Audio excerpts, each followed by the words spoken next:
اسمه النادي الاهلي. اهلا بالاهلاويه في كل مكان وصواريخ حمراء جديده. مين رايح ومين جاي بعيدا عن الاجتهادات والتخمينات.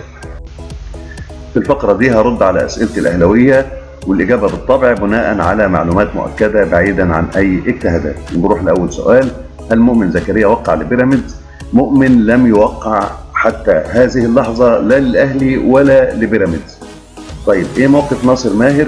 ناصر ماهر باقي في عقده الموسم ده والموسم القادم، وتم تعديل عقده ل 2 مليون و100 ألف جنيه بعد ما كان المقابل 500 ألف جنيه. هل مروان يفكر في الرحيل عن الأهلي؟ هذا الكلام عاري تماما عن الصحة والأمور ماشية زي الفل. هل يعود صالح جمعة في يناير المقبل؟ صالح جمعة إلى الآن ما فيش أي نية لاسترداده في يناير.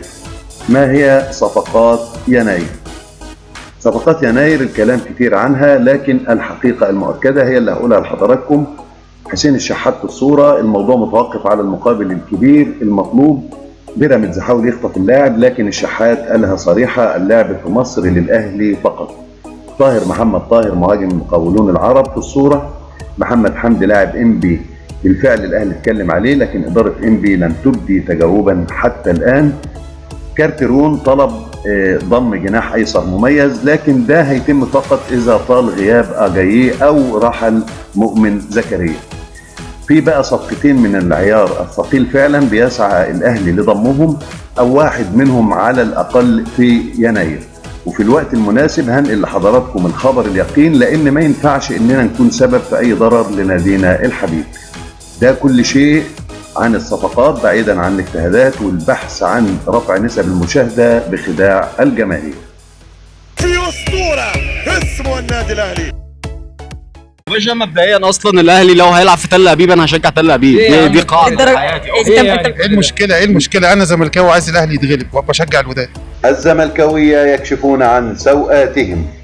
الزملكاويه مع احترامنا للمحترمين منهم هاجوا وماجوا ومال الدنيا صراخ وعويل، لان الكاف غير القرعه، وبدل ما الكمبيوتر وضع وفاق سطيف في طريق الاهلي في دور الثمانيه، الكاف غيرها وصحح الخطا ووضع حريه كوناكري الغيني في طريق الاهلي. ليه؟ لان اللائحه بتقول ان الفرق الاولى في مجموعتها تواجه الثواني بشرط الا يتواجه فريقان من مجموعه واحده. طبعا حرية كان مع الوداد وما ينفعش يقابله تاني، دي كل الحكاية. هنفضل بقى نسمع الكلام الخايب عن مجاملات الكاف وشغل العبط الأزلي إلى ما لا نهاية.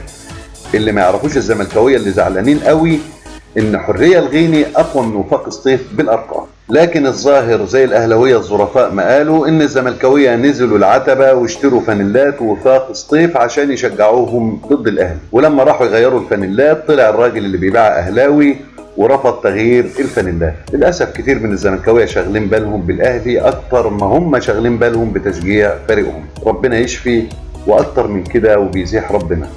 في اسطوره اسمه النادي الاهلي.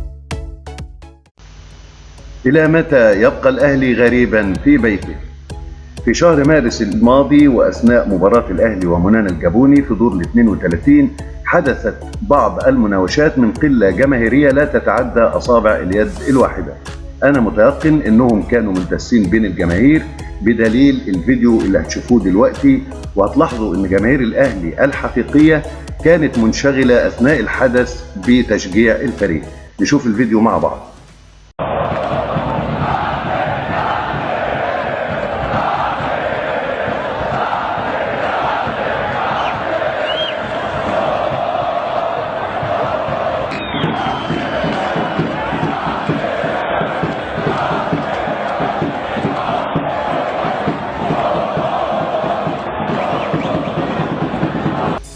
طبعا الصورة بألف كلمة، لكن اتحاد الكرة ما صدق وعاقب الأهلي بنقل مبارياته خارج القاهرة إلى استاد برج العرب. والله لو كان ده قرار أمني فلا نملك إلا الإذعان، لكن لو ده قرار نابع من إرادة مجلس اتحاد الكرة يبقى لا مؤاخذة و60 لا مؤاخذة كمان. أعتقد إنه آن الأوان بعد تأهل الأهلي لدور الثمانية إنكم تعيدوا الأهلي إلى استاد القاهرة فورا. حرام نحرمه من جماهيره وحرام نبهدل الجمهور اللي أثبت التزامه طوال الفترة الماضية. ولا يصح أن يظل الأهلي غريبا في بيته. في أسطورة اسمه النادي الأهلي. الحكم بشر فقط عندما يظلمون الأهلي.